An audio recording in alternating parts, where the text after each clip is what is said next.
I realiteten så gör vi underskott på närmare 100 miljoner per år. Men tack vare att vi har så stark balansräkning, en stark soliditet, mycket tillgångar så kan vi ändå prestera plusresultat under några år framåt. Men det är ju liksom inte så det ska se ut. Det finns ju så många saker som gör en negativ effekt på Kirunas ekonomi. Vi har 2000 fly-in fly-out, vilket gör att vi tappar 140 miljoner i skatteintäkter per år. Vi har nästan 1000 lediga jobb som vi inte kan besätta. Vi har brist på bostäder som beror på att vi har ingen konkurrens när det gäller byggföretag i Kiruna. Vilket gör då självklart att byggandet per kvadratmeter blir dubbelt så dyrt jämfört med övriga Sverige. Men är det en kostnad som ni kanske bara måste ta för att kunna få staden i balans? Ja, det kan man ju tycka, men har man 3 miljarder i lån så är det lätt att säga. Utan det här är ju ett ansvar också som vi ser att staten måste ta. Därför att det är ju för Sverige, för Europa som vi gör den här stadsomvandlingen. Vi offrar, alltså människor ska flytta halva, om man säger 3000 bostäder ska flyttas eller ersättas. 6000 människor behöver flytta till ett annat ställe för att gruvan ska kunna fortsätta att expandera. Det är liksom vi ensam som kommun ska inte behöva ta all den här risken, alla de här kostnaderna för att göra det här möjligt. Vi pratar om de gröna omställningarna som måste ske för att reducera effekten av klimatkrisen, reducera utsläpp av växthusgaser etc. Det är ju därför vi gör det här. Vi gör inte därför, vi har inte själv valt det här. Det är ju liksom LKAB, statliga gruvan som ska fortsätta att expandera och ägarna, staten är inte ens närvarande i den här stadsomvandlingen. Så det är fruktansvärt dåligt och det är därför vi sitter i den här smeten som vi faktiskt gör. Men har ni kunnat hushålla med pengarna som LKAB har gått in med? Ja, det måste man väl erkänna att beslutet som togs för 2 mandatperioder sedan att bygga ett 10 000 kvadratmeter stort badhus var tokigt. Men då får man inte heller glömma bort att det anbud eller den förkalkyl som gavs till politiken av den förra generalkonsulten var på 360 miljoner plus minus 10% för 10 000 kvadratmeter badhus. Som idag kostar 1,3 miljarder, 1 miljard dyrare. Men det finns en uppskattning om att badhuset kostar 60 000 kronor per kommuninvånare, lika mycket som alla hade fått varsin jacuzzi. Vad säger du om det?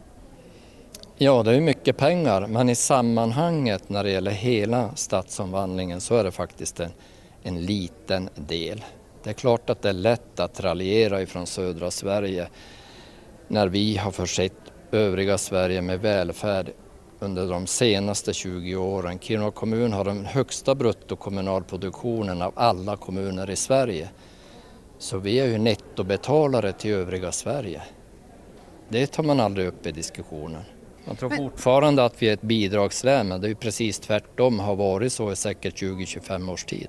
Men vi måste ju fortsätta framåt och därför har vi lagt en 10-årsplan för kommunen som ska hantera både ekonomin och strategin för att få en ekonomi i balans. Så att vi jobbar ju febrilt med det. Men det kommer ändå inte att räcka till. Och som jag sa innan, utan att få ett diversifierat investeringsstöd, utan att staten kompenserar oss för de avskrivningskostnader som vi kommer att ha, så kommer inte det att hjälpa i alla fall. Så frågan är då i så fall vem ska ta ansvar för Kirunas framtid om vi inte lyckas få med oss staten i det här. För staten som ägare för LKAB måste ta sitt ansvar. Regeringen har ju tagit fram ett förslag om att återinföra ett investeringsstöd. Vad säger du om det? Nej, inte investeringsstöd, utan de har tagit förslag till att gå in med garantier och som motsvarar under 2025 150 miljoner för hela Norr- och Västerbotten. Det är ju en piss i Mississippi. Jag anser att man måste gå tillbaka till ett diversifierat investeringsstöd för att kunna få normala byggpriser i Kiruna.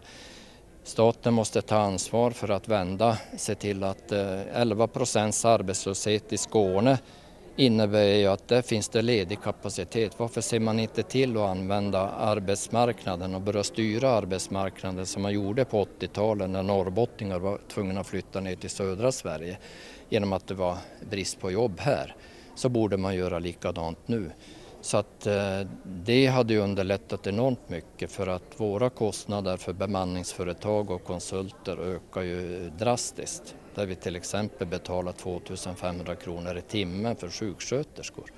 Det är ju helt vansinnigt. Vi har ju föreslagit till regeringen mineralresursersättning till de kommuner som har mineraler eller naturresursincitament som skulle gälla för alla företag som vill exploatera våra naturtillgångar oavsett om det är skog, vatten eller om det är gruvor. För att inlandskommunerna har inte muskler att ta de här riskerna som vi idag tar. Vi tar hela riskerna medan staten tar hela inkomsterna från den här etableringen som sker just nu. Och blir det ingen ändring i det så kommer det inte att bli någon grön omställning heller, det är jag helt övertygad om.